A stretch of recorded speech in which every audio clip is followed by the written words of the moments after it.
কোরআন থেকে মানুষেরা যেন হেদায়েত নিতে পারে, এই জন্যই কোরআন এসেছে।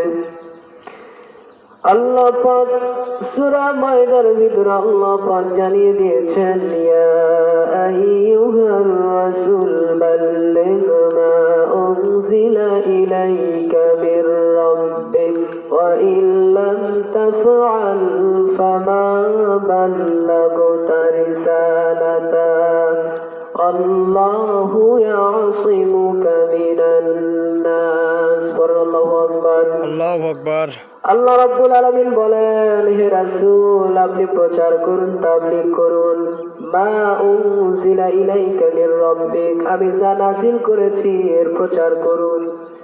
আজকের এই কুসুম সারাম দক্ষিণ পাড়া মসজিদ থেকে জামি মসজিদ কর্তৃক আয়োজিত তাফসীরুল কোরআন ও ওয়াজ মাহফিল থেকে, এখান থেকে কোরআনের কথাটা প্রচার হবে। এটা অবশ্যই তাহলে ভালো কাজ না খারাপ কাজ? ভালো কাজ, অবশ্যই ভালো কাজ।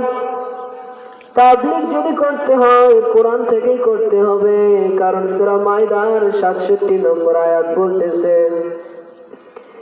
এই কোরআনের প্রচার যখন করা হবে, কোরআনের সঠিক কথা যখন সমাজে তুলে ধরা হবে, তখন মানুষেরা অবশ্যই কোরআনের সঠিক কথাগুলো শুনতে পারবে।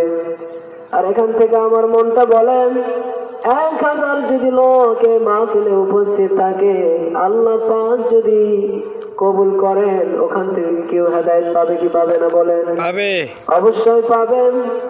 আর যদি কেউ আবু জেহেলের মন নিয়ে মাহফিলে বসে, ও জীবনে হেদায়েত পাবে না। এখানে লড়াচড়া